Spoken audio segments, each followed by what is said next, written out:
Okay, हम start कर रहे थे HTML से। HTML is a hypertext markup language, जिसके अंदर बेसिकली हम क्या कर रहे हैं कि HTML is a code that is used to structure a web page and its content.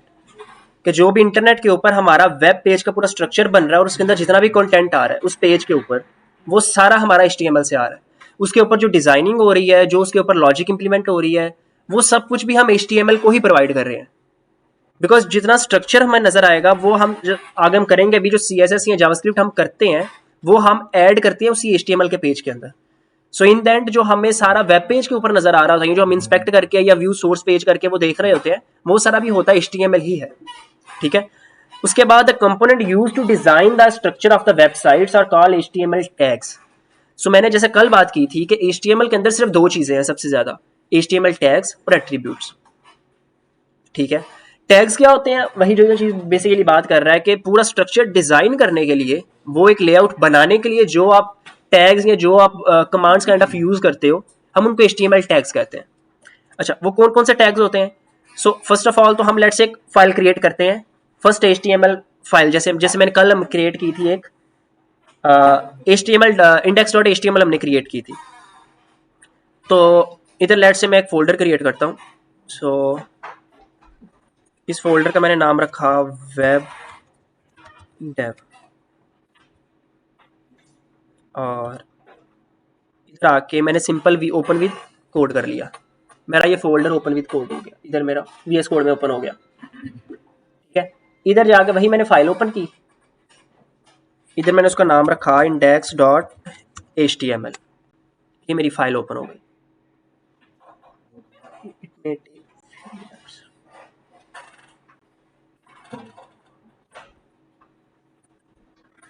तो ये मेरी फाइल ओपन हो गई। ठीक है। अब आप इधर देखें, it is a default name for the website home page. ये डिफॉल्ट नेम होता है हमारी वेबसाइट के होम पेज के लिए। अच्छा, तो सबसे पहला टैग जो हमने कल भी देखा था, पैराग्राफ टैग, उसके अंदर बेसिकली क्या था? क्या कंटेनर ऑफ सम कंटेंट और द अदर HTML टैग्स। इसके अंदर जो मैं let's say this is a paragraph content और ये हमारे पास एलिमेंट आ जाता है। अगर हमने इसको लिखना हो तो लेट्स से सबसे पहले हम क्या करते हैं, ये लिखा, हमारे पास HTML का बॉयलर प्लेट आ गई। इसके अंदर मैं कुछ भी चेंज नहीं करता, इसके अंदर मैं लिखता हूँ P। मैंने P लिखा, ऑलरेडी मेरे पास वो चीज़ लिखी हुई आ गई। अच्छा, अब आप इसके अंदर ना दो चीज़ें कर सकते हो। एक तो आप लॉरम कर लो। लॉरम का मतलब ये होता है कि अगर आप लेट से रैंडमली चेक करने के लिए, मैंने वेबसाइट डिज़ाइन की है और अब मुझे नहीं पता कि उस वेबसाइट के अंदर कंटेंट क्या आएगा। जो लेट से मेरे क्लाइंट ने मुझे कंटेंट नहीं दिया, तो अब मुझे वेबसाइट तो डिज़ाइन करनी है, तो मैं एक रैंडमली पैराग्राफ वहाँ पे ऐड कर दूँ। तो दो चीज़ें हैं, या तो आप बैठ के वैसे ऐसे ऐसे लिखते रहो। ठीक है। या आप क्या करो, लेट से आपने जितने वर्ड्स लिखने हैं उतना आप लॉरम कर दो। मैंने लेट से ये किया तो ऑटोमेटिकली मुझे ये आ गया। तो लॉरम लिखा हुआ मुझे ऑटोमेटिकली उसने दे दिया। आप इसके बढ़ा भी सकते हो, 50 कर सकते हो, लॉरम 50, लॉरम 20, इस तरह से बढ़ा भी सकते हो। मैं इसको सिर्फ सेव करता हूँ, मैं गो लाइव किया, ये लॉरम मेरे पास इधर आ चुका है। ठीक है।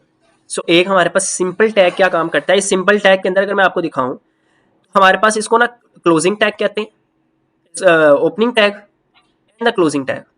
ओपनिंग टैग के अंदर अगर आप देखो तो हम क्या कर रहे हैं, एक हमारे हम वो ग्रेटर देन स्मॉलर देन लगा के उसमें मैंने P लिखा, और जब लास्ट में भी हम सेम वही चीज कर रहे हैं, लेकिन सिर्फ एक चीज की एक्सटेंशन है, बैक स्पेस की, बैक स्लैश की, तो उसकी सिर्फ चीज की। और जितने भी टैग्स अगर आप देखोगे उनके सिर्फ नेम चेंज है, बाकी उनका जो स्ट्रक्चर है वो सेम है। हेड के अंदर भी वही हो रहा है, लास्ट पे वही है, बॉडी भी वही हो रहा है, लास्ट पे बॉडी वही है, HTML में भी वही हो रहा है, साथ सिर्फ चेंज हो रहा है। टैग्स तकरीबन सब सेम होते हैं, सिर्फ उनके अंदर से नेम उनका डिफरेंट होता है। ठीक है। तो ये हमारे पास एक सिंपल पैराग्राफ टैग आ गया, जो हम आपके मोस्टली काफी आप P को यूज करते होते हो। सेकंड, अगर मैं इसके आगे चलूं, जो बेसिक HTML पेज का स्ट्रक्चर होता है, सबसे ऊपर हमने क्या लिखा था, डॉक टाइप HTML। अगर मैं आपको इसके अंदर दिखाऊं, मेरे पास ये ऊपर आ रहा है, जब मैंने ऊपर किया था डॉक टाइप HTML आ रहा है। तो ये बेसिकली क्या शो करवा रहा है, अगर आप इधर देखो भी, तो tells browser you are using HTML5। ये चीज आपके ब्राउजर को बता रही है कि आप HTML5 यूज कर रहे हो। जो आप इधर उसको बता रहे हो कि मेरी जो डॉक्यूमेंट आ रहा है, ये जो मेरा वेब पेज तुम्हारे सामने शो हो रहा है, ये HTML5 का है। बिकॉज उसकी रीजन ये है कि गूगल के ऊपर PDF डॉक्यूमेंट्स भी हैं, गूगल के ऊपर वर्ड डॉक्यूमेंट्स भी हैं, तो हम उसको कैसे बताएं कि हम एक HTML डॉक्यूमेंट में शो करवा रहे हैं ताकि वो हमें वो स्ट्रक्चर दिखा पाए। तो उसके लिए हमने सिंपल क्या किया कि डॉक्यूमेंट टाइप हमने HTML कर दी, ठीक है। उसके बाद जब HTML को नीचे आए तो HTML हमने इधर भी देखा था, तो इधर जब चीज, उसके बाद क्या देख रहे हो, HTML देख रहे हो, हेड है। अब आप जो इस चीज को अभी थोड़ा सा लैंग्वेज EN जो मैंने किया हुआ है ना, आप इसको अभी थोड़ी देर के लिए भूल जाओ, मैं आपको बताता हूँ क्या है। अभी हम सिर्फ टैग्स पे रहते हैं। डॉक्यूमेंट एक टैग था, HTML वाला एक टैग हो गया, ये हेड वाला एक टैग हो गया, ये बॉडी वाला एक टैग हो गया, ये सब टैग्स हैं। HTML टैग की जब मैंने बात की तो वो मुझे क्या बता रहा है कि root of an HTML document, हमारा इधर से डॉक्यूमेंट स्टार्ट हो रहा है कि ये हमारा एक HTML डॉक्यूमेंट है, मतलब इसके अंदर जो हम लिखेंगे वो हमारा एक HTML डॉक्यूमेंट होगा। उसके बाद हेड, हेड का मतलब क्या होता है, container for Meta data. Meta data basically आप किसी ने SEO पढ़ी थोड़ी सी, SEO के रिलेटेड चीजें, SEO को पता है?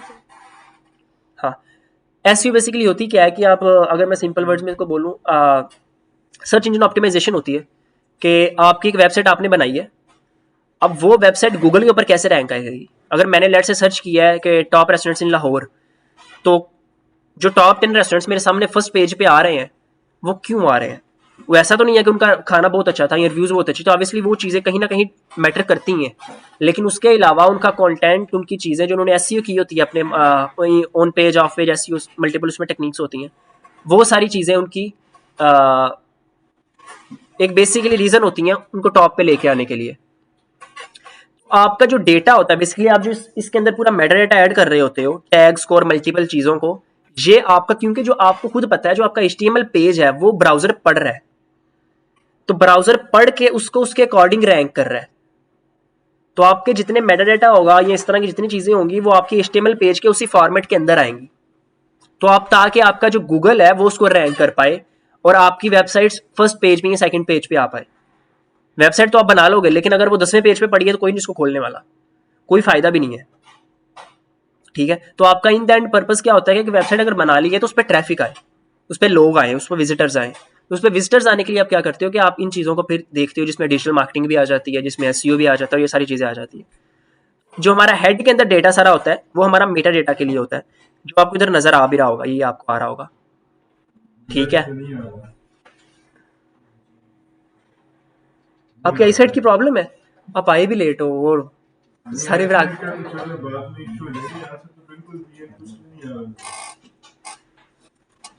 मैं क्या कर सकता हूँ।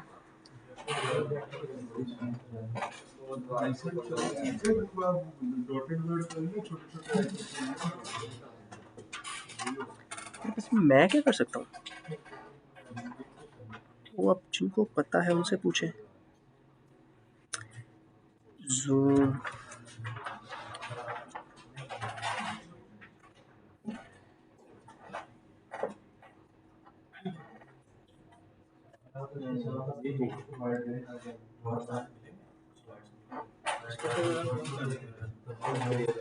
काफी है इतना, मेरा ख्याल है लिखना नहीं है ना, इतना ठीक है। इसकी VS कोड की सेटिंग्स में मैं गया था, वो जब मैंने जूम लिखा था फर्स्ट मेरे पास ऑप्शन आ गया था।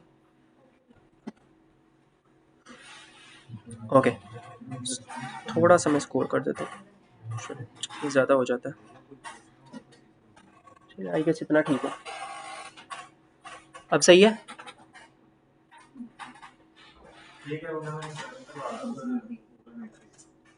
चल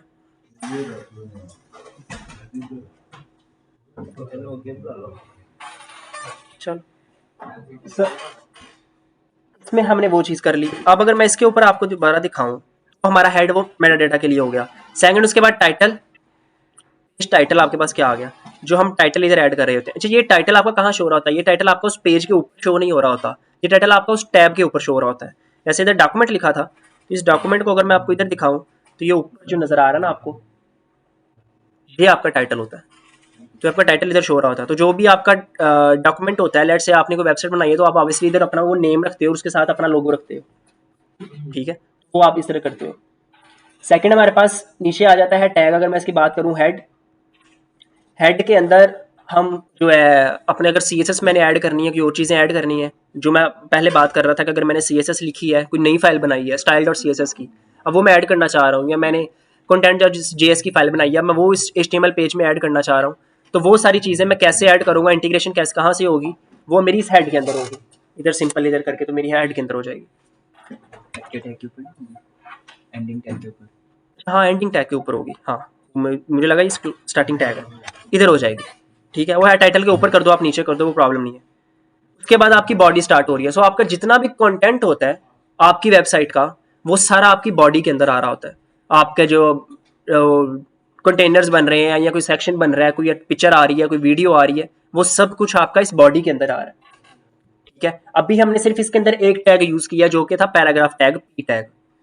ठीक है, अब वही चीज इधर आपको मिल रही है, hello world paragraph tag and body HTML, वो सारी चीजें मिल रही है। Contain all data rendered by the browser. ठीक है, रेंडर्ड का मतलब ये होता है कि काइंड ऑफ आप इसको कह लो फैच करना, लेके आना। ठीक है, मतलब हमारा ये जितना भी डाटा हमारी बॉडी में होगा HTML पेज की, वो सारा डाटा ब्राउजर फैच करके यूजर को शो करवाएगा। ठीक है, और okay, so quick mention, HTML tag is a parent of head and body tag. So most of the HTML elements have opening and closing tag with the content in between. अच्छा, इसके अंदर जैसे इन्होंने बात की most of the HTML tags, मैंने पहले आपको बात की कि HTML टैग के अंदर क्या चीज़ें होती हैं। HTML टैग्स के अंदर आपके पास क्लोजिंग टैग भी होता है, और ओपनिंग टैग भी होता है, क्लोजिंग टैग भी होता है। लेकिन इसने बात की है कि most of the HTML tags, so it means कि सारे HTML टैग्स ओपनिंग और क्लोजिंग नहीं होते। कुछ जो है सिर्फ विद जो है ना उनके दरमियान कुछ नहीं होता, जस्ट वो टैग होते हैं। जैसे एक एग्जांपल यहाँ पे मिली है BR की। BR का मतलब होता है ब्रेक। अगर मैंने लेट से एक पैराग्राफ लिख रहा था, पैराग्राफ को मैं लिख रहा था और इसके अंदर मैंने लेट से BR ऐड करना था, तो BR किया, ये मेरे पास BR आ गया। ठीक है, सो इसको सेव किया, ये चीज़ इसने से की थी। अब इधर आ जाओ, देखो इधर से वो लाइन ब्रेक हो गई है और वो अगले पे आ गया। ठीक है, इसी तरह से आपके पास मल्टीपल और टैग्स होते हैं, जैसे HR टैग होता है। HR टैग का मतलब क्या होता है कि आपने वो नई लाइन पे चले गए हो। ठीक है, लेट से अगर मैं इधर जाके एक HR टैग ऐड करता हूँ, सो मैंने HR टैग ऐड किया, सेव करता हूँ, ये देखो एक लाइन आ गई है प्रॉपरली बीच में। पहले BR लगा था और BR से नीचे आया, इधर HR लगा, तो वो ऊपर जितना जहाँ पे NEMO से नीमो से जाके मैंने HR लगाया था, वहीं पे देखो HR से आगे नई लाइन पे चला गया और बीच में लाइन आ गई है, तो ये आपके पास HR टैग में आ जाता है। इस तरह के आपके पास मल्टीपल टैग्स होते हैं। तो okay, so we can use inspect element view source page to edit HTML। हाँ, जो हमने कल भी एक चीज़ की थी कि आप इंस्पेक्ट में जाके वो चीज़ें सारी चेंज कर सकते हैं, तो वो आपको कर सकते हो, वो प्रॉब्लम नहीं है। इंस्पेक्ट पेज पे जाके आप उसको कर सकते हो इधर से। इवन कि आप इधर जाके वो डायनासोर वाली गेम आती है ना इसकी, वो भी हैक कर सकते हो, बड़ी मजे की होती है। ऐसे वो करेंगे लास्ट में। हाँ हाँ, फील्ड सेट किधर पढ़ा था आपने, या कॉन्टेक्स्ट बताओ मुझे इसका।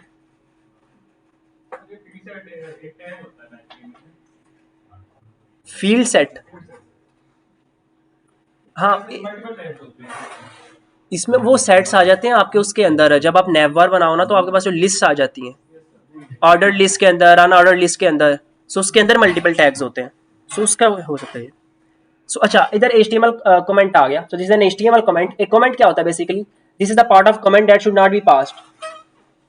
सो ये एक ऐसा लाइन ऑफ कोड होता है, ये सिंपल लाइन होती है, कोड भी नहीं होता, कि जो कोई डेवलपर अपनी अंडरस्टैंडिंग के लिए लिखता है। ICS में अलग है, उन्होंने कमेंट्स आपको पढ़ाए होंगे, single line comment, multi line comment. तो वो डेवलपर वो अपने लिए लिखता है ताकि वो अपनी अंडरस्टैंडिंग के लिए, या मैं आपको अगर कोड देता हूँ तो आप कल को अगर उसको एग्जीक्यूट कर पाए तो आप उसको लिख पाए। वो कोड या वो लाइन, जो स्पेसिफिक लाइन होगी, वो आपकी रन नहीं होगी, वो कंपाइलर को भी नहीं पता। सो उस तरह से वो चीज़ चलेगी। तो जिस HTML कमेंट, ये लिखते कैसे हैं, ये इन्होंने पूरा दिया हुआ है उसका, हम इसको करके भी देख लेते हैं। सो लेट से इधर हमारा HTML कमेंट था, तो ये मैंने किया, इधर ऐसे हो गया इसका ना, एक अच्छा ऐसे भी इधर हो जाता है, ठीक है। हाँ लेट से मैंने ये किया और ये हो गया। अच्छा जो इसकी शॉर्ट की है वो बेसिकली क्या है, कंट्रोल बैक स्पेस ओ बैक स्लैश, बिल्कुल जो ऊपर ऊपर ही है, ठीक है। मैंने इतना किया तो मेरे पास हो गया। दोबारा मैं अगर सेम उसको क्लिक करूंगा वो नहीं आई,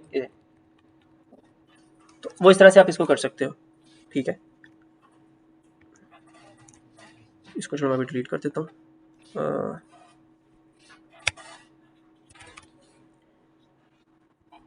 ओके, ये हमारे पास कमेंट्स हो गए जो कि आपको काफ़ी यूज़ करने पड़ते हैं, आगे चीज़ होते हैं। अच्छा ओके, इसके बाद ना एक ज़रूरी चीज़ जो अक्सर बिगनर्स पूछते होते हैं कि HTML के अंदर क्या अगर मैं HTML छोटा लिखूँ या बड़ा लिखूँ कोई प्रॉब्लम है?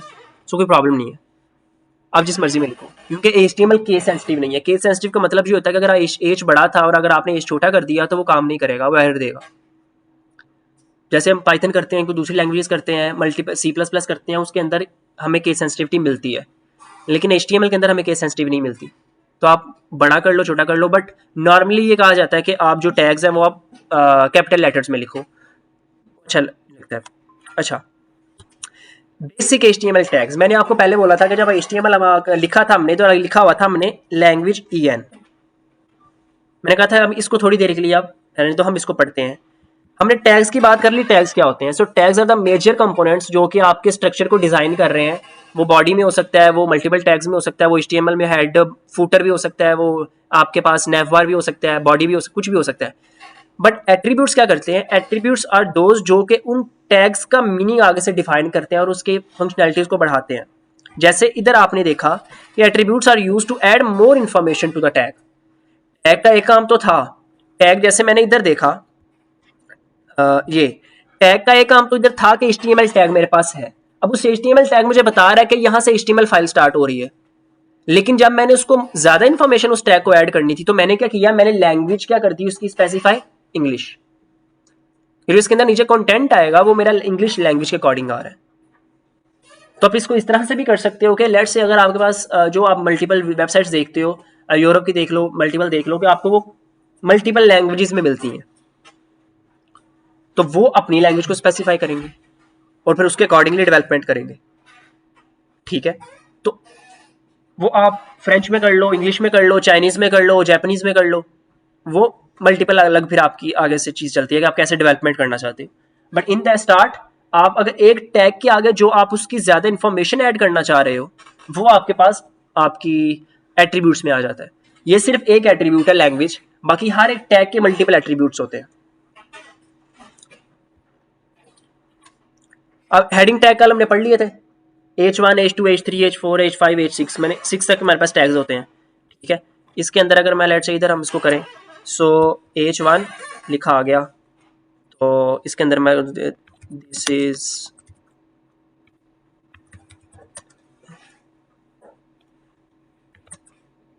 दिस इज हेडिंग 1,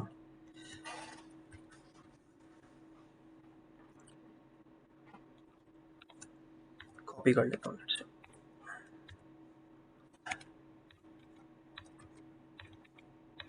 अच्छा 2 आ गया,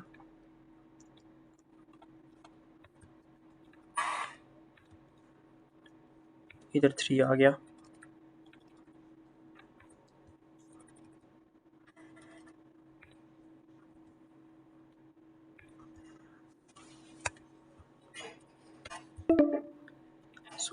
ऑनलाइन क्लास बंद हो गई है, यहाँ पे 15 मिनट्स हैं। 5 6 4 4 5 6। अच्छा इसको सेव किया, मैं इधर ऑनलाइन गया, सो ये देखो this is heading 1, this is heading 2, heading 3, heading 4, heading 5 and heading 6। सही वेबसाइट की एक पेज में सिर्फ 6 हेडिंग्स आ सकती हैं। नहीं ये 6 हेडिंग्स आप बेशक यहाँ 10 कर दो, मैं इसको दोबारा से रिपीट कर देता हूँ, प्रॉब्लम नहीं है मुझे, मैं इसको 10 दफ़ा रिपीट कर दूँ। बट हेडिंग्स के जो साइजेज हैं वो आपके पास 6 हैं, 6 टाइप्स की हेडिंग्स हैं आपके पास, आप उन 6 में से कोई यूज़ कर सकते हो। And sir, secondly, you say simple standard like less than, greater than, and exclamation mark, slash. ये हम क्यों यूज कर रहे हैं इस पर? इनके बगैर नहीं हो सकता। ये ये जो सिंबल्स लग रहा है ये वाला लेस देन और ग्रेटर देन के एक्सक्लेमेटिंग मार्क के और रेट स्लैश वगैरह। ये जो आप कह रहे हो कि लेट्स मैंने लेस देन HTML और आगे लिख के वो किया है, ये हमारे टैग्स हैं, ये टैग्स का सिंटैक्स है।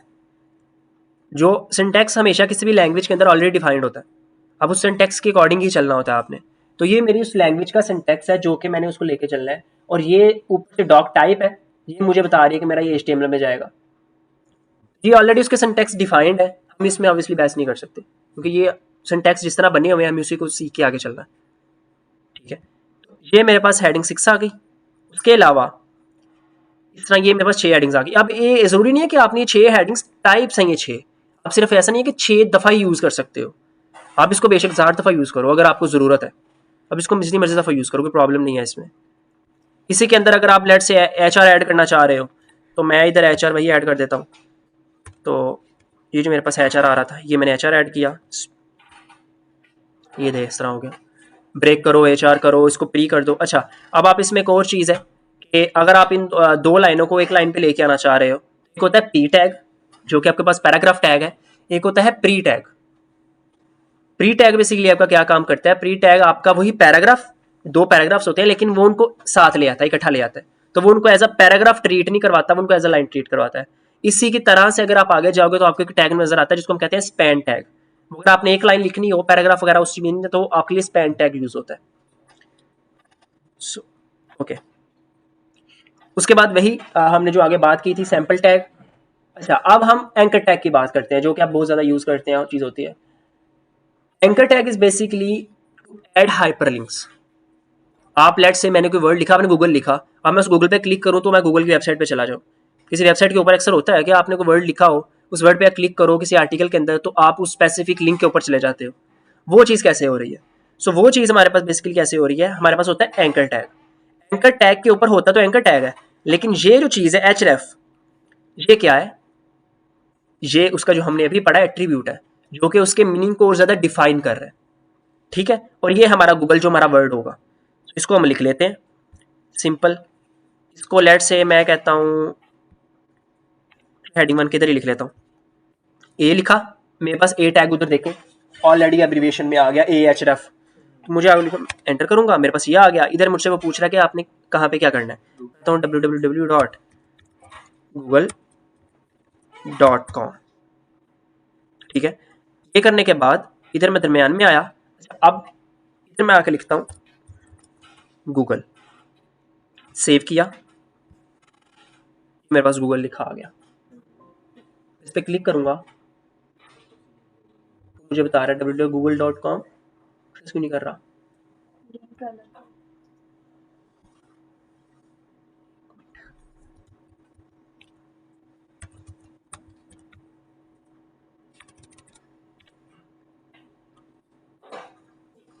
है तो यही।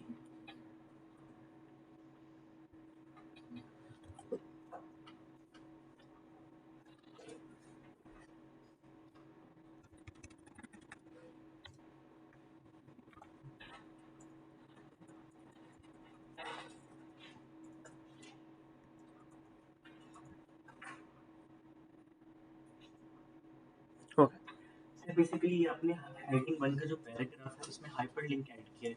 मैंने हेडिंग 1 के अंदर नहीं, मैंने बस सिर्फ वो जगह वहां पे रखी है, बाकी आप ये हाइपरलिंक कहीं पे भी किसी भी वर्ड में ऐड कर सकते हो। लेट्स से मैं इस वाले वर्ड में ऐड करना चाहता हूँ, फिर मैं इसको इसकी जगह गूगल लिख देता हूँ। ठीक है, अब मैं इस वर्ड के ऊपर ऐड करना चाह रहा हूँ हाइपरलिंक पूरे पैराग्राफ के अंदर। बच्चा आराम से कोई पैराग्राफ पढ़ रहे हो, लेकिन जहाँ पे लेट्स से गूगल वर्ड आ गया तो आप एक रेफरेंस दे रहे हो कि आप इस गूगल पे जा सकते हो। तो मैं इधर यही चीज़ लेट्स से जो मैंने यूज़ की हुई थी वो मैं इधर आ गया और मैं इधर इसको ऐसे कॉपी पेस्ट करके तो इधर इसको ऐसे ट्राई करता हूँ। चीज़ मैंने की, इसको मैंने सेव किया और मैं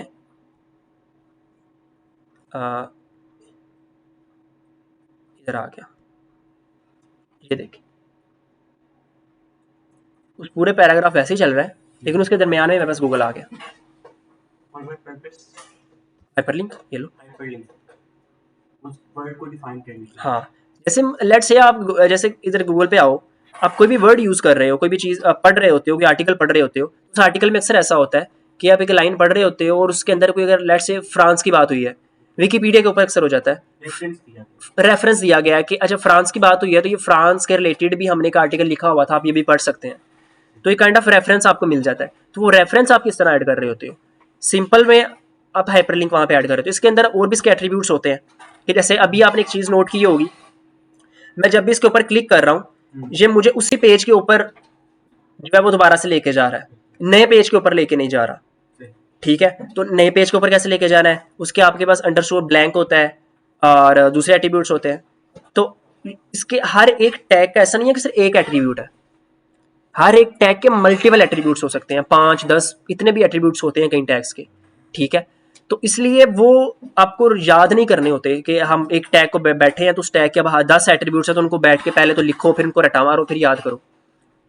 हम एक स्पेसिफिक आर्टिकल का लिंक भी डाल सकते हैं ऐसे किसी भी का कोई भी लिंक, कोई लिंक के अलावा कोई पिक्चर कोई और चीज़ भी ऐड कर सकते हो आप वो कर नहीं कर सकते तो आप ऐसा, लेट से मेरे इस वेबसाइट के अंदर एक index.html था, एक मेरे पेज के अंदर contact.html है, एक मेरे पेज के अंदर about.html है, मेरे अपनी ही वेबसाइट के पेजेस हैं, आप उनका एड्रेस भी डाल सकते हो, आप कोई पिक्चर का एड्रेस भी डाल सकते हो, आप कुछ भी कर सकते हो, कोई भी लिंक आप वहां पे ऐड कर सकते हो href में।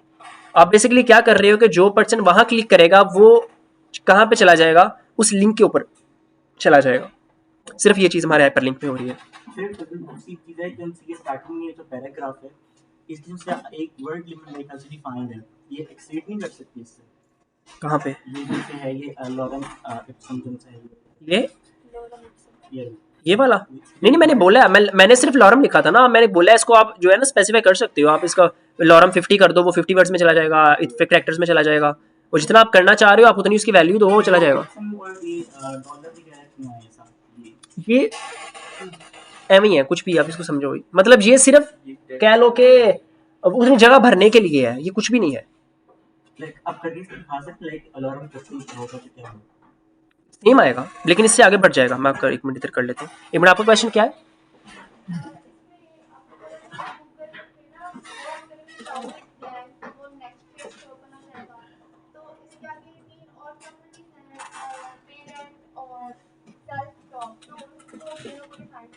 हाँ, सेल्फ के ऊपर वही होता है कि वो दोबारा अपने आप डिफॉल्ट में चला जाता है, जो ऑटोमेटिकली अपने पे चला जाता है। पेरेंट के ऊपर क्या होगा कि लेट से मेरी वेबसाइट है उसके अंदर 4 पेजेस हैं, लेकिन मेरी वेबसाइट का जो पेरेंट पेज होता है वो मेरा हमेशा होम पेज होता है। ठीक है, तो अब लेट से मेरी अगर 3 टैब्स ओपन हुए हैं तो मेरे होम पेज के ऊपर शिफ्ट कर जाएगा जो मेरा टैब है। इसलिए हम जो वो उस तरह ज़्यादा यूज़ नहीं करते, हम जो ज़्यादा यूज़ करते हैं, अगर आप यूज़ करोगे या तो वो आप नए टैब के लिए ओपन करोगे, ऑब्वियसली हमेशा अगर आप 2 चीज़ें करवाओगे, या तो आप उसी के ऊपर डिफ़ॉल्ट में रीलोड करवाओगे या आप नए पेज पे करवाओगे। सेल्फ वही अपने ऊपर, ठीक है, वो उसके नेम से भी ज़ाहिर है आपको, वो डिफ़ॉल्ट में चला जाता है सेल्फ में भी। ओके, अभी जो हम बात कर रहे थे लॉरम की, सो लेट से मैं इधर पी टाइप पे मैंने लिखा, इधर मैंने किया लॉरम, ये मेरे पास लॉरम आ गया था, नहीं इतना नहीं आया, इसको मैंने बढ़ाना है अभी, वेट अ मिनट।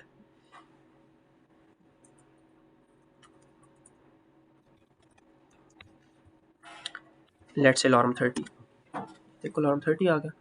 अब इसके अंदर क्या होगा, 1 2 3 4 5 6 7 8 9 एंड ऑलमोस्ट 10 ही होंगे, 3 लाइन्स हैं तो वो 30 ही होंगे। ठीक है, अब इसके आगे मल्टीपल अगर आप आगे जाओगे, मैंने दोबारा पी टैग लिखा, मैं अब इधर कर देता हूँ लॉरम 50। हाँ वो देखिए 5 लाइन में तकरीबन 50 में चला गया, वो स्टार्ट वहीं से हो रहा है, लेकिन वो कह लो कि अभी बस वो खाना पूरी कर रहा है। अब 100 कर लो, 50 कर लो, अगर इसको मैं सेव करूँगा तो सिर्फ ये चीज़ मुझे ये दिखा रही है कि अगर मैं कल को इसके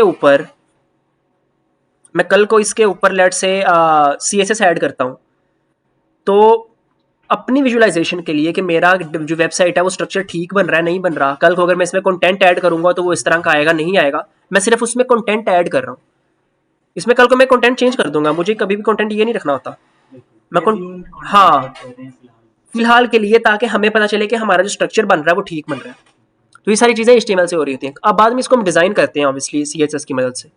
लेकिन फिर इसमें उनसे वो आपने एक फंक्शनलिटी कहा था BR और HR में, वो BR और वो BR और HR का ये था, वो मल्टीप्लाई, वो सिर्फ 2 नहीं होते, उसमें और भी होते हैं।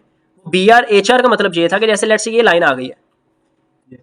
आप लेके, अच्छा ये जो चीज़ें हैं ना, वो ये चीज़ आप CSS से भी कर सकते हो। ये सारी जो नई लाइन पे स्टार्ट करना या ये लाइंस लेके आना, इनको तोड़ना, ये सारी चीज़ें आप CSS से कर सकते हो। अगर नई लाइन से स्टार्ट ही करना, तो हम नया पैराग्राफ बना नहीं सकते उसकी जगह? उसमें HR क्यों लगाएं अगर आप नया पैराग्राफ बना सकते हो उसको नहीं? HR सिर्फ लाइन तोड़ नहीं रहा ना, HR ये प्रॉपर एक लाइन बना रहा है। आप देख रहे हो ना, एक डिवीजन बना रहा है, ये जो बन रही है लाइन, लाइक उनको दोनों पैराग्राफ में डिवाइड कर रहा है, हाँ, डिफरेंशिएट कर रहा उनको अलग अलग कर रहा है, है। तो सेक्शंस फिर बना हम रहा है। एक नया पैराग्राफ नहीं बना सकते, उस पर HR ही क्यों लगाएं? नया पैराग्राफ बना लेते हैं ना, जैसे ये 2 पैराग्राफ्स थे ना, ये देखें ज़रा, जैसे ये 2 पैराग्राफ्स थे, ये P30 था ना, ये P50 था, लोरम 50 था, इनके दरमियान कोई लाइन नहीं लगी, 2 पैराग्राफ्स हैं। हाँ, और इसमें एक और चीज़ है कि अगर लेट से मैं कहता हूँ कि इनको मैंने एक लाइन पे इकट्ठा करना है, तो अब मैं इसको P की जगह प्री पे चला जाऊंगा, जो मैंने आगे पहले बात की थी, ठीक है। तो ये काइंड ऑफ कह लें कि अभी आपको शायद उस तरह से समझ ना आ रही हो कि ये लाइन का क्या पर्पज है या क्या चीज़ है, लेकिन जब आप इसको डिजाइनिंग पार्ट में लेके जाओगे, तो आप किसी भी वेबसाइट को देखो तो उसके अंदर ये सारी चीज़ें मैटर करती हैं, डिजाइनिंग पार्ट के अंदर, CSS के अंदर, कि वहां पे आपको लाइंस भी ऐड करनी है, सेक्शंस भी बनाने हैं। वेबसाइट दिखा सकते हैं जिसमें ये चीज नजर आ जाए, पता चल जाए ना कि एक्चुअली हुआ क्या। आप इधर भी देख लो, अगर आप इधर देखो गूगल के ऊपर, सिंपल किसी वेबसाइट के ऊपर, मैं कोड अकेडमी के, अगर हम W3 स्कूल की मैंने बात की थी, सो W3 स्कूल के ऊपर हम आ जाएं, तो सो ये क्या बन रहा है, ये भी एक लाइन काइंड ऑफ बन रही है। अभी आप HTML की लाइन देख रहे हो ना, ये भी एक लाइन बन रही है, हर एक पूरा स्ट्रक्चर बना हुआ है ना पूरी वेबसाइट का। लेकिन ये ज़्यादातर चीज़ें जो आपको लग रही होंगी कि ये काइंड ऑफ एडवांस हैं, ये वो चीज़ें हैं, इसके अंदर उन्होंने ऑब्वियसली सारा जो डिज़ाइनिंग की होगी वो CSS से की होगी, HTML का सहारा नहीं लिया होगा। सो HTML का कोर पर्पस आपका डिज़ाइनिंग होता ही नहीं है। डिज़ाइनिंग के कुछ पार्ट्स आपको मिल जाते हैं, इवन कि अगर आप HTML में टेबल्स बना सकते हो, आप HTML के अंदर इन ऑर्डर लिस्ट बना सकते हो, आप HTML के अंदर कलर्स भी ऐड कर सकते हो। जैसे हम इसके अंदर बॉडी के अंदर, मैं आऊँ इस बॉडी के अंदर, या सिर्फ लेट से इसके अंदर P के अंदर आता हूँ, तो इस P के अंदर आके मैं इसके अंदर बैकग्राउंड, हमारे पास कलर होता है गैस,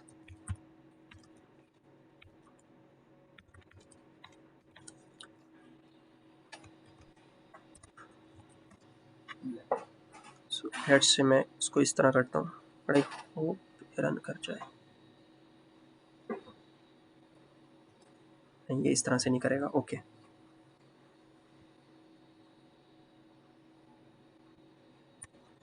बीजी कलर नहीं है।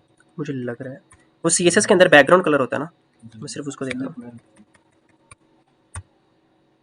CSS के अंदर बैकग्राउंड कलर होता है, नहीं एक मिनट मुझे देखना है, बैकग्राउंड कलर इन HTML, ओके हाँ ठीक है, CSS को ही में ऐड करते हैं, गॉट इट, ये चीज़। सो इसके अंदर हम बेसिकली, अच्छा इसको आप बेसिकली इस तरह से कहते हो, जो स्टाइल में इधर ऐड कर रहा हूँ, अब लेट्स से मैंने ये जो लिखी है चीज़, इस चीज़ के लिखने का मतलब ये है कि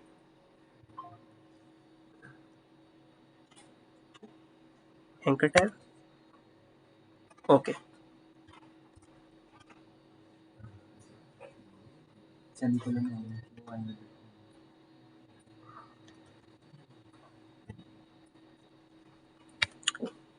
सो इस चीज़ को लिखने का मतलब ये है कि मैं इसको क्या बोल रहा हूँ, स्टाइल, स्टाइल हमारे पास CSS CMI होती है,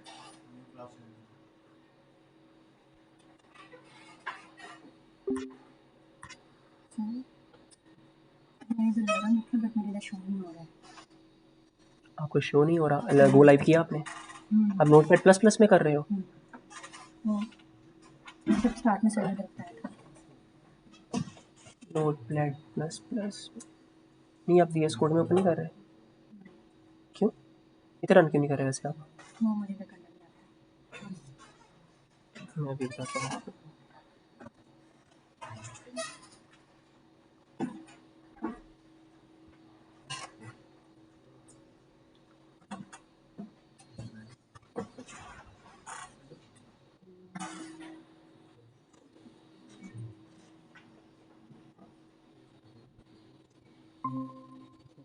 तो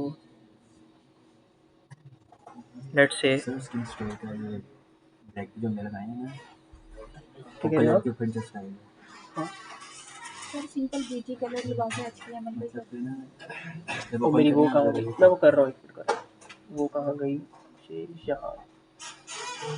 तो मुझे इसको कैसे करना है, आप ये इधर आए और इधर आके इसको यहाँ से ख़त्म किया और हम इधर आ गए, इधर आ गए। अच्छा अब इधर आया मैं, ये मेरा बैकग्राउंड कलर आ गया उस वाले इतने पार्ट के ऊपर। वहाँ पे मैंने इसको ब्लू दिया था कलर, ठीक है। भी चेंज कर सकते हैं किधर, जैसे भी ऑप्शन आएगा। हाँ ये इधर से भी ये कर सकते हैं, RGB है ना। तो लेट से मैं इसको इधर करके, तो मैं इसको ऊपर ले जाता हूँ और ये मैंने कर दिया। अब वो मेरे पास RGB की ये वैल्यू आ गई है। इसको सेव किया एंड इधर गए तो वो चेंज हो। लेकिन ये एक्चुअल प्रॉपर्टी आपकी CSS की है। जिस CSS के इस पे ऑप्शन हाँ, आप CSS को HTML के अंदर, इसको हम कहते हैं इनलाइन CSS, कि अगर आप उसी लाइन के अंदर HTML के कोड के अंदर ही CSS को ऐड करना चाहो तो आप ऐड कर सकते हो। लेकिन जो सारी डिजाइनिंग पार्ट होता है वो एक्चुअल पार्ट काम CSS का है, वो HTML का काम नहीं है, ठीक है। इसी वजह से जब हमने यहाँ पे स्टार्ट में किया तो हमने स्टाइल इज इक्वल टू करके इसको किया, क्योंकि स्टाइल डॉट CSS की हमारी वहाँ पे फाइल बन रही होती है। और इवन कि अगर हम हेड की बात करें तो जब हम इसके ऊपर लिखते हैं तो हम क्या करते हैं, स्टाइल जब हम इधर कर रहे होते हैं, एक तो हमारे पास ये स्टाइल आ जाता है इनलाइन CSS के लिए, हम स्टाइल का करके तो इधर लगा दें। नहीं तो हम जो कहते हैं वो हमारे पास CSS इधर करें, CSS, और वो नई फाइल बनानी पड़ेगी उसके साथ वो होगा। हाँ, तो वो हम CSS की फाइल बनाएंगे और उसका एड्रेस हम इधर पास कर देंगे। तो वो हमारा जो भी हम कोड उस फाइल के अंदर लिखेंगे CSS डॉट इधर लेट से स्टाइल डॉट CSS का, हम जो भी कोड इधर लिखेंगे वो सारा कोड इधर आएगा। अच्छा, वो सारा कोड इधर कैसे आएगा कि लेट से मैंने ये बॉडी के अंदर डिजाइन करना है, इस बॉडी को डिजाइन, इस पैराग्राफ को डिजाइन करना है, तो इस पैराग्राफ को उस CSS को कैसे पता चलेगा कि मैंने डिजाइन इस पैराग्राफ को करना है। सो उसके लिए हमारे पास दो चीजें होती हैं जिनको हम कहते हैं, मोस्ट फेमस दो चीजें होती हैं, एक ID और एक क्लास। हम हर एक पैराग्राफ को या हर एक टैग को एक ID या क्लास असाइन कर देते हैं। क्लास यूनिक नहीं होती, क्लास एक कई टैग्स की सेम क्लास हो सकती है, बट ID यूनिक होती है। हर क्लास की जो है वो और जो हम CSS के अंदर क्लास को रिप्रेजेंट करते हैं वो डॉट से करते हैं और ID को हैशटैग से करते हैं। ID यूनिक होती है, क्लास मल्टीपल में रिपीट भी हो सकती है, ठीक है। सो वो हमारे पास इधर CSS में चीज चल जाएगी। लेकिन अभी हम सिर्फ अगर इसमें देखें तो ये हमारे पास सिंपल एंकर टैग हो गया। अच्छा, अब इसके अंदर इमेज टैग हमारा क्या काम कर रहा है, अब इमेजेस को भी आप ऐड कर सकते हो। इसी को अगर मैं लेट से इसी पेज के ऊपर अपनी इमेज ऐड करना चाह रहा हूँ, मैं सबसे पहले चलो एक आसानी के लिए इसी फोल्डर के अंदर एक इमेज ले आता हूँ। सो लेट से मैं ये इमेज ले आया, मेरा एरर था हमारा, और ये मैंने इधर पेस्ट कर दी, ठीक है। अब ये जब मैंने इधर पेस्ट की तो इसके बाद इधर आया,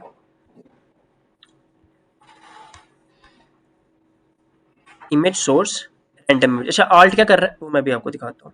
आल्ट हमारा कर रहा है कि अगर वो अल्टरनेटिव में चली जाती है, सो IMG वो आ गया मेरे पास सिंपल इमेज सोर्स। उसने पूछा, मैंने कहा कि मेरे पास इमेज इधर है केरास की, ये केरास डॉट ऑटोमेटिकली इधर आ गई।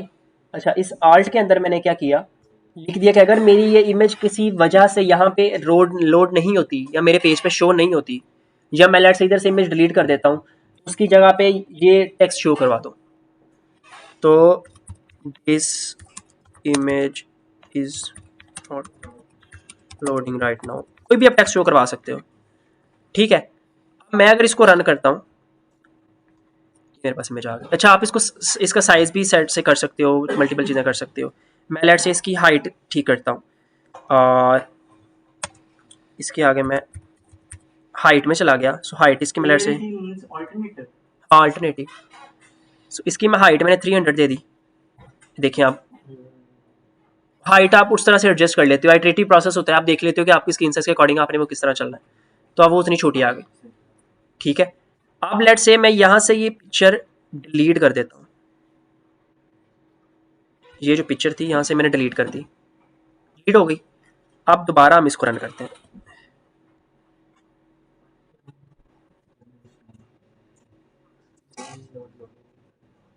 ठीक है, क्या वो पिक्चर उसने उसे नहीं मिली लोड करने के लिए, तो उसने मुझे क्या दिखा दिया, the image is not loading right now. तो ये आपकी इस तरह से ये चीज़ आगे काम करेगी। ओके, सो उसके बाद बीआर टैग आप ऑलरेडी पढ़ चुके हो, ठीक है, कि हम बेसिकली क्या करते हैं कि लाइन ब्रेक करनी हो अगर हमने पेज पे, हम उसको यूज़ करते हैं। उसके बाद फिर आपके पास इसी के अंदर बोल्ड टैग आ जाता है, टैलिक, अंडरलाइन, ये सारे मल्टीपल टैग्स आ जाते हैं। बोल्ड टैग बेसिकली क्या होता है कि लेट से मैंने इस वर्ड को बोल्ड करना था, तो सिंपल आप बी लिखोगे और इसके अंदर आप कुछ भी वर्ड लिख दो, this is bold words, these are bold words, वैसे कर लेते हैं, दीज आर बोल्ड वर्ड्स। मैंने ये चीज़ की, ये देखो वो बोल्ड हो गए हैं, ठीक है।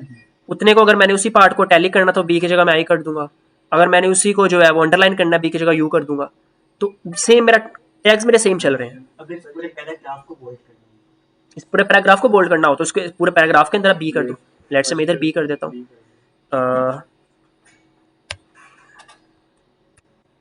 ओके, सो इतने को मैं पार्ट को इधर से उठा लेता हूँ। हाँ,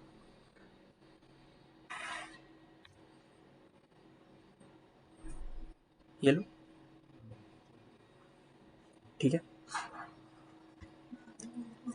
अच्छा, उसके बाद वही बाकी सेम चीज़ है, इटैलिक में आप आई कर लोगे या अंडरलाइन में आप यू कर लोगे, आपकी बाकी वो सेम चीज़ चलेगी। मैं ये शेयर कर दूंगा ग्रुप में, मैं कर देते दिखा देता हूँ, और मैं शेयर कर दूंगा ये ग्रुप में, आप पिक्चर्स बेशक ना लो। लेट्स से में इसी पूरे को हम कर लेते हैं। मैंने आई किया वो मेरे पास इटैलिक में आ गया, मैंने इधर से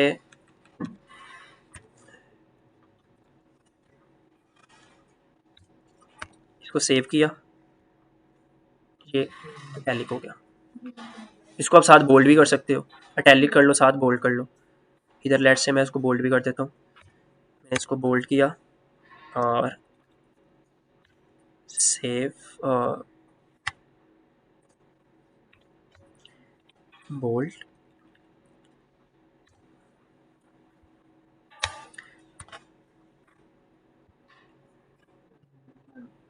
आप इसी को अंडरलाइन कर सकते हो, उसी आगे यू लगा दो और वो चीज़ आपकी अंडरलाइन हो जाएगा। तो हर एक का अपना स्पेसिफिक पर्पज़ हो जाता है, ठीक है। उसके आगे अगर हम देखेंगे तो वही है, सेम चीज़ है। अगर उसमें बड़ा करना है वर्ड को बड़ा कर लो, बिग कर लो, स्मॉल करना है स्मॉल कर लो, काइंड ऑफ फॉन्ट्स के अकॉर्डिंग।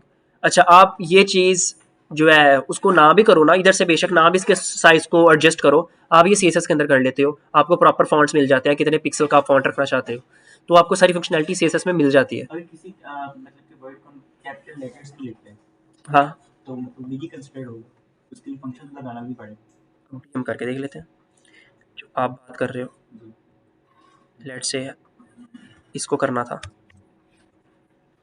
तो ये मेरे पास बिग आ गया, इस बिग के अंदर मैं कर लेता हूँ दिस इज बिग, नहीं तुम नहीं,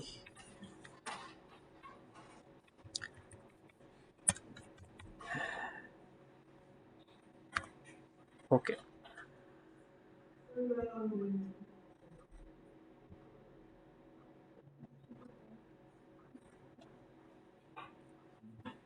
दूसरे से वो बड़ा, लेकिन अगर आप वो इप्सम को कैपिटल लेटर्स में लिखें तो वो क्या कैपिटल हमें शो होगा कि नहीं कैप आपने खुद देखा ना, जैसे मैंने इसको लिखा वो उसने उसका फॉन्ट बड़ा किया, उसको कैपिटल नहीं किया, कैपिटल नहीं कैसे?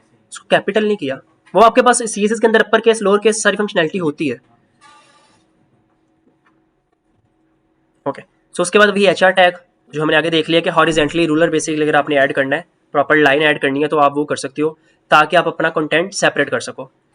अच्छा, उसके अलावा आपके पास ये मल्टीपल टैग्स और होते हैं, अगर हम लेट्स कोई फार्मूला लिखना कोई चीज़ लिखनी है, सब स्क्रिप्ट सुपर स्क्रिप्ट, आप उस तरह से कर सकते हो। लेट्स से अगर हमने सब यूज़ करना था या सुपर यूज़ करना था, वो हम कैसे करते हैं। मैंने इसके अंदर ही क्या करता हूँ, लेट्स से इसको मैं सब बना देता हूँ, सो मेरा ये आ गया और इसके अंदर मैं ऐड कर देता हूँ सब सब स्ट्रिंग। लेट्स से इसको मैंने सेव किया, ये देख वो उस नेक्स्ट वर्ड के आगे सब स्ट्रिंग में चला गया। अगर इसी को मैं सुपर स्ट्रिंग करूंगा, ये जो नीचे था ये ऊपर चला जाएगा, जैसे आपके फार्मूलाज में होता है। ठीक है, उसी को आप अगर अपने सी एस को अंदर कंटेंट में लिखना हो उसी फार्मूला को किसी चीज़ को, तो आप उसको इस तरह लिख सकते हो। ठीक है, उसके बाद हमारे पास मल्टीपल जो आगे टैग्स आ जाते हैं, उसके अंदर आपके पास वही जो मैंने स्टार्ट में बात की थी, प्री टैग। अच्छा, अब होता क्या है स्पेसिस के अंदर, इसमें आप चीज़ देखना ज़रा, ये एरर था,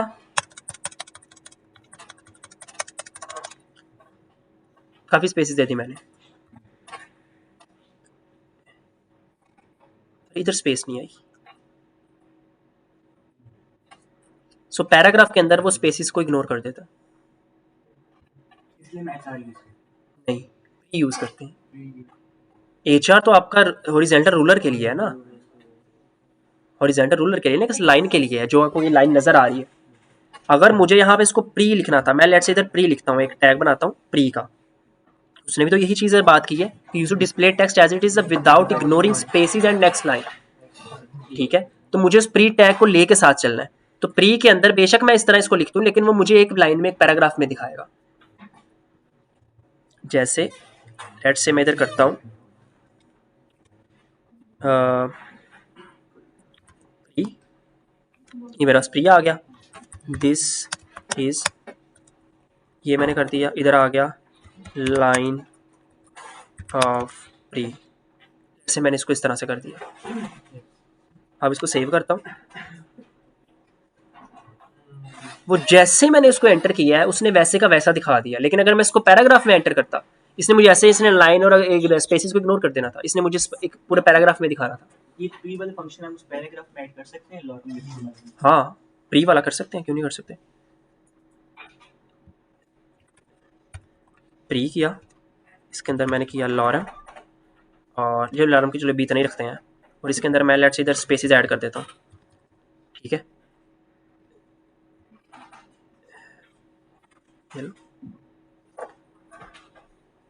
इसको ज़्यादा क्लियर दिखाने के लिए मैं इसमें क्या चीज़ ऐड करता हूँ, ये प्री आया, ओके,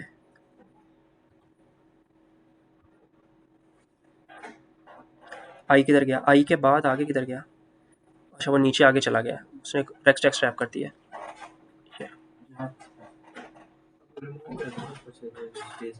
हाँ, तो लेकिन आपने यहाँ पे उस फंक्शन को कॉल नहीं किया, पी वाले फंक्शन को कॉल नहीं किया, मैंने पी को नहीं किया ना, मैंने प्री किया। प्री किया, प्री का पैराग्राफ ही कंस्ट्रक्ट होगा वो उसी से, लेकिन उसी के अंदर जो चीज़ है कि पैरा पी जो हमारा फंक्शन था वो क्या कर रहा था, वो हमारे उसी स्पेसिस को और नेक्स्ट लाइन को इग्नोर कर रहा था, और उसको एक प्रॉपर फॉर्मेट में, पैराग्राफ फॉर्मेट में लेके आ रहा था। इसने एज इट इज, जैसे हमने उसको टेक्स्ट एंटर किया वैसे हमें शो हो गया, वो भी उसमें स्पेसिस थी, उसमें कोई मिस्टेक्स थी, कुछ भी था, हमें वैसे का वैसा शो हो गया। ठीक है, ये हमारे पास प्री टैग हमारा काम कर रहा होता है। उसके बाद ये कुछ अब काइंड ऑफ कह लो कि अंदर कुछ टैग्स और भी होते हैं, लेकिन वो इसके साथ साथ आप करते जाओगे। Page layout, so page layout क्या होता है, बेसिकली एक वेबसाइट का जो वेब ब्राउजर के ऊपर पेज नजर आ रहा है आपको, उसका एक लेआउट होता है, उसके सिमेंटिक्स होते हैं। सो दो तरह के सिमेंटिक्स होते हैं, एक आपके पास लेआउट होता है सिमेंटिक लेआउट, एक होता है आपके पास non semantic layout. Non semantic layout के अंदर आपके पास वही स्पैन डिव वगैरह चीजें आ जाती है, जो मैंने ऑलरेडी आपको बताया था स्पैन क्या होता है। सिमेंटिक लेआउट के अंदर जब हम बात करते हैं, तो सिमेंटिक लेआउट का मतलब होता है कि प्रॉपर डिटेल के साथ आपने पूरा अपना जो आपको वेबसाइट नजर आ रही है उसका पेज बना हुआ है, उसका एक हेडर है, उसकी एक मेन बॉडी है जिसके अंदर पूरा कंटेंट है, देन उसका एक फुटर है। जैसे मैं आपको किसी वेबसाइट, लेट से इस वेबसाइट का दिखाऊं, तो इस वेबसाइट का दिखाऊं तो इसका एक प्रॉपर हेडर है, ये इतना इतना, जिसके अंदर ये नेव बार आ रहा है, इसके अंदर ये पूरी चीजें आ रही हैं, ये उसकी पूरी बॉडी है। एंड नीचे आप आ जाओगे, ये उसका पूरा फुटर है, ये उसका फुटर है। ठीक है, ये फुटर बड़ा भी हो सकता है, ये फुटर छोटा भी हो सकता है, according to the website requirements. ये उसका फुटर है। अब ये जो सारी चीजें हैं, अगर मैं इसको ना एक और चीज में आपको दिखाऊं, इसको मैं ज्यादा बेटर आपको कैसे दिखा सकता हूँ, कोड फुटर और उसका, मेरे पास मैंने बहुत पहले एक वेबसाइट बनाई थी,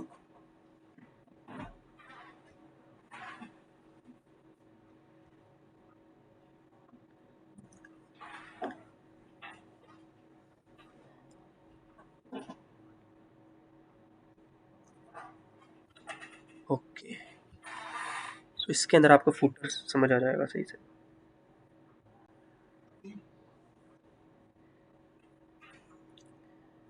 ओके, सो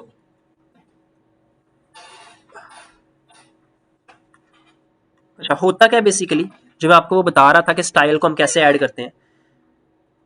स्टाइल डॉट सीएसएस की मैंने एक अलग फाइल बनाई हुई है, ये बनी हुई है जो आपको साथ नज़र भी आ रही है। इसके अंदर आपको ये देखोगे, जो मैंने आगे बात की थी कि जो आपके पास हैशटैग होता है वो आपके पास आईडी होती है, और डॉट होता है वो आपके पास आपकी क्लास होती है। तो ये देखो हैशटैग लोगो इमेज के अंदर आ रहा है, मतलब इस नैव बार के जो यहाँ पे है आईडी क्या आ रहा है, आईडी यूनिक होती है, डॉट हाँ आईडी यूनिक होती है।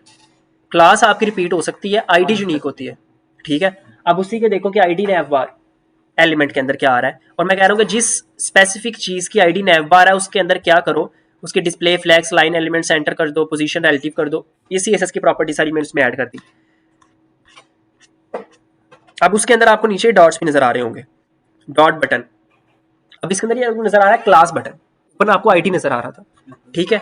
तो ये जो डॉट है ये रिपीट हो सकता है इसलिए। अच्छा, लेकिन आपको इसको मैंने ऐड कैसे किया है सीएसएस के अंदर,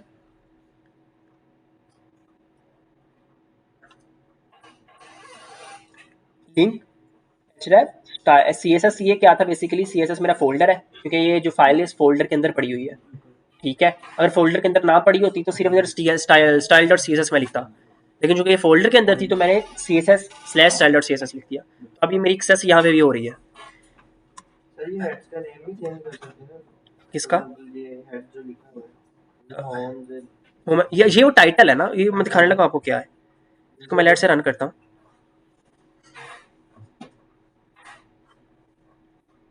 ये इधर नजर आ रहा होगा आपको ऊपर, होम ऑफ एजुकेशन, ठीक है। ये सिंपल उसका नैव बार है, बड़ी सिंपल सी वेबसाइट है, एक पेज HTML का, एक पेज छोटा सा CSS का। उसमें क्या क्या चीज़ें हैं, उसका एक हेडर है जिसके अंदर हमारा नैव बार है और उसका वो लोगो लगा हुआ है। उसके अंदर एक बैकग्राउंड इमेज है जिसके ऊपर ये टेक्स्ट लिखा गया, और उस बैकग्राउंड इमेज की हमने ओपेसिटी जो है बेसिकली उसको हमने वो उसकी वैल्यू को कम कर दिया। जो सारी CSS में चीज़ें हो जाती हैं। ये बटन वगैरह होवर कर रहे हैं लेकिन ये काम नहीं कर रहा, इसलिए इसमें अभी हमने जावास्क्रिप्ट में कोई चीज़ इस तरह की ऐड नहीं की ना, बैकएंड है तो सिंपल फ्रंट एंड है। उसके बाद इसमें सिंपल ये आर्टिकल्स लगे हैं जिसमें सेक्शंस बने हैं, ये कंटेनर्स हैं, सेक्शंस बने हैं। एंड लास्ट पे हमारा ये कॉन्टैक्ट आ गया और हमारे पास ये हमारा फुटर आ गया। अब इसके अगर मैं आपको कोड दिखाऊं HTML का, HTML के कोड के अंदर क्या हो रहा है, सो HTML के कोड के अंदर सबसे पहले ऊपर बॉडी के साथ क्या हो रहा है कि नैव बार इसका कोड है HTML, आपको हमेशा जो कोड नजर आ रहा था वो HTML का ही नजर आ रहा होता है, ठीक है। CSS जो है वो उस कोड को डिजाइन तो कर रही होती है लेकिन हमने उसको उसी के अंदर ऐड किया होता है ना, तो कोड हमें मेनली HTML का ही देखना होता है। अच्छा, अब आप इसके ऊपर देखोगे UL order list, unordered list, list, ये बेसिकली मेरा क्या काम कर रही है। अगर मैं इतनी चीज सिर्फ आपको इधर करके दिखाऊं तो आपको ये उधर तो डिजाइन हो रहा है ना, आपको शायद उधर से समझ ना आए। इधर मैंने इसको ऐसे किया, सेव,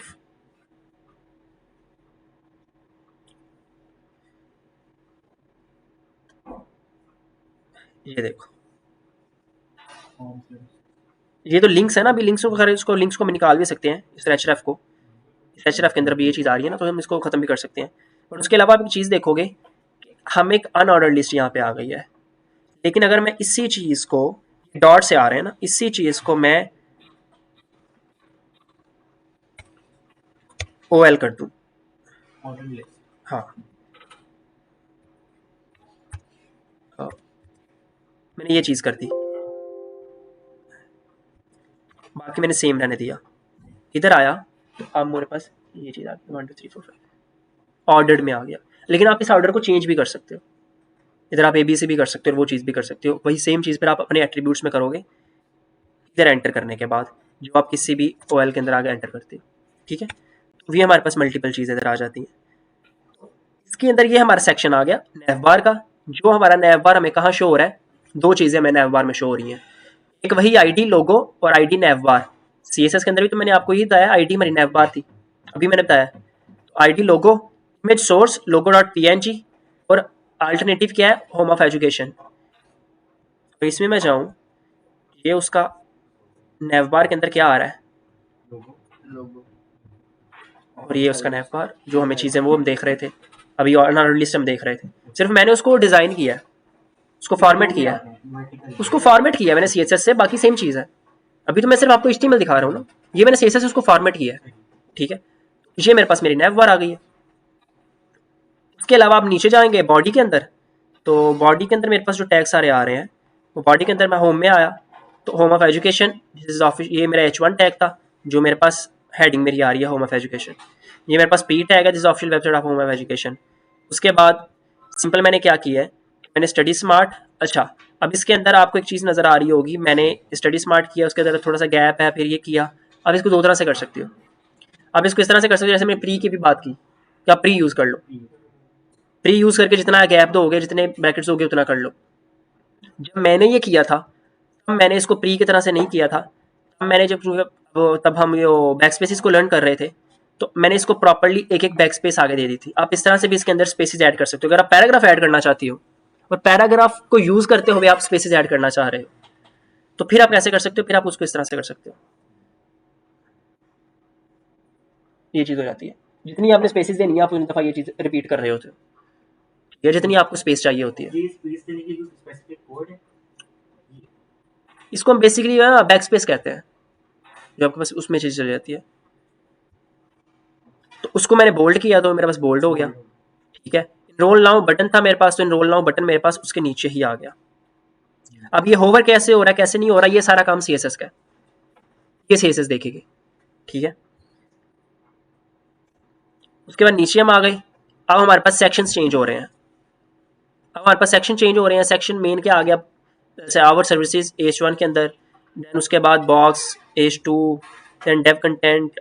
अब ये सारी चीज़ें जो मेरे क्या आ रही हैं, इस पूरे प्रोसेस की आ रही हैं, जो सेंटर मेरा आ रहा है, वीडियोस, आर्टिकल, पास पेपर और सर्विसेज, जो मेरी बॉडी आ रही है। इमेजेस वगैरह सारा CSS का काम है। इमेजेस ऐड करना, सब कुछ करना वो तो HTML का काम है, उनको डिज़ाइन करना CSS का काम है। जैसे मैंने पिक 3 इमेजेस ऐड की है, ऐड किए वो मेरी HTML में ऐड हो रही है, लेकिन इसकी क्लास क्या है, बॉक्स है, इसकी क्लास बॉक्स है, इसकी भी क्लास बॉक्स है। अब ये देखो जरा, 2 3 की क्लास, ये 2 की क्लास बॉक्स है, आईडी सेम नहीं हो सकती, क्लास तो सेम 3 की हो गई, ठीक है। अब इधर मैं आऊँ और इधर मैं नीचे गया,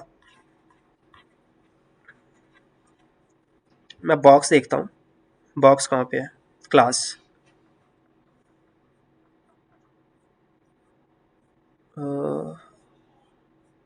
बॉक्स बॉक्स ये सर्विसेज आईडी के अंदर और क्लास बॉक्स, उसके अंदर मैंने क्या बोला कि बैकग्राउंड क्या कर दो, सॉलिड रेड कर दो, बैकग्राउंड बॉर्डर कर दो सॉलिड रेड कर दो, पैडिंग ये कर दो, पैडिंग और मार्जिन क्या होता है वो आप देख लोगे, बैकग्राउंड कलर सी शैल, मार्जिन बॉटम, ये सारी चीज़ें कर दो। बॉर्डर क्या आ गया, रेड आ गया, बैकग्राउंड क्या आ गया, सी शैल आ गया, मार्जिन, इमेजेस, सारी चीज़ें वो उस तरह से आ गई, ठीक है। ये सारी चीज़ें आप उसमें कर लेते हो। ये बाकी जो बिहाइंड द सीन सारी चीज़ें आपको नजर आ रही हैं, ये इमेजेस हैं, इमेजेस की मैंने ओपेसिटी कम की हुई है,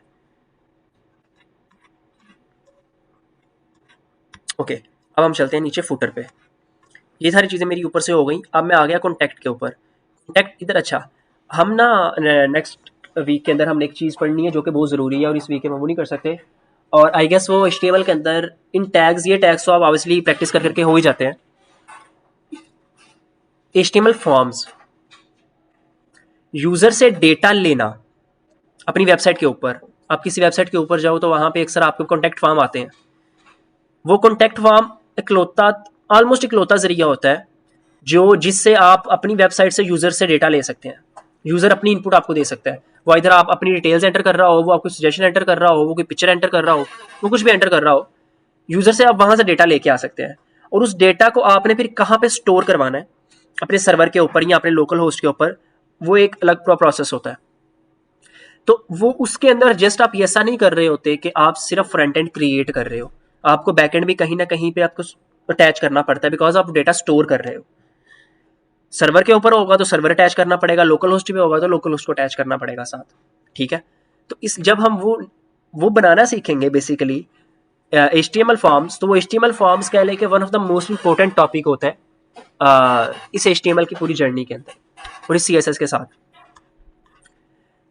उसके बाद नीचे जब आप आए, इधर आप देखो ये चीज आपका फुटर, इस फुटर की जो मैंने ऑलरेडी यहाँ पे बात की थी, क्लास क्या, सेंटर, कॉपीराइट, सेम चीज www.education, ऑल राइट्स रिजर्व्ड।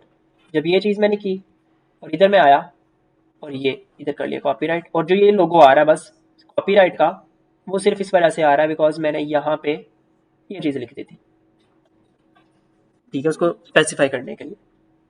तो मेरे पास ये मेरा फुटर आ गया। इस फुटर को आप बड़ा भी कर सकते हो, आपने भी देखा W3 स्कूल का फुटर बहुत बड़ा था, जितना आपका डिटेल हो, जितनी एंटर हो, तो आप उस तरह से इसको एडजस्ट कर सकते हो।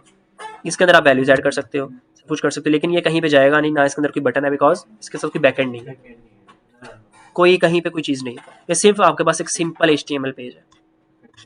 हाँ, तो इस तरह से आप अभी हम इसमें CSS HTML का कंटेंट ऑलमोस्ट इतना ही है।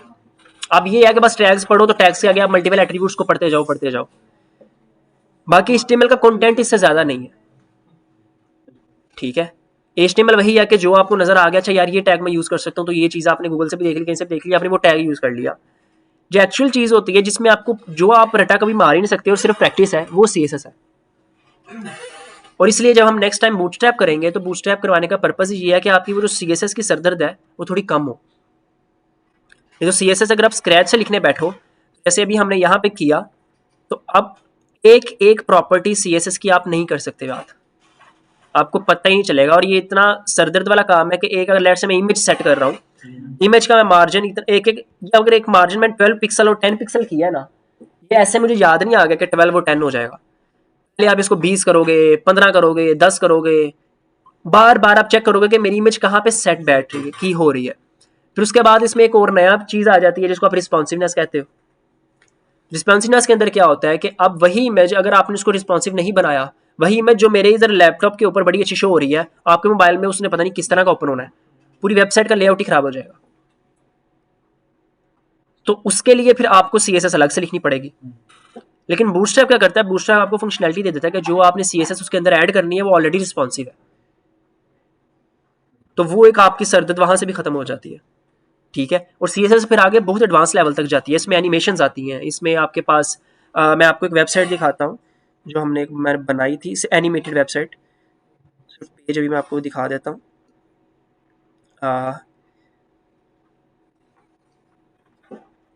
बूटस्ट्रैप वेबसाइट आई गेस यही थी, नहीं ये नहीं थी,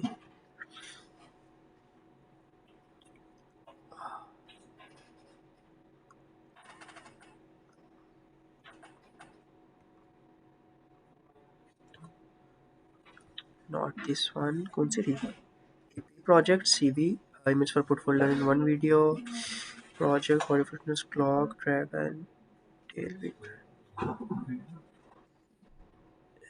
Let me check. Not this one.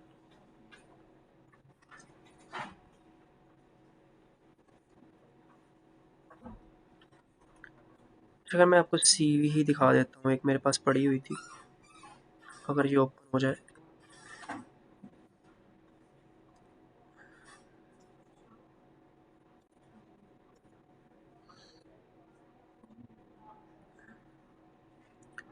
index.html,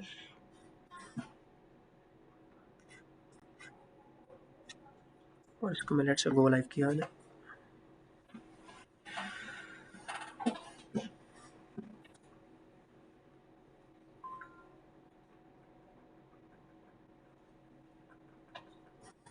हाँ, ये काइंड ऑफ इस पर बना रहे थे अभी, सो एक CV हम बना रहे थे और उसके ऊपर आप ये इफेक्ट देखें, ठीक है। इसके अंदर ये सारी चीज़ें जावास्क्रिप्ट की वजह से चीज़ हो रही थी, और ये इधर ऑटोमेटिकली ये चीज़ हो रही है।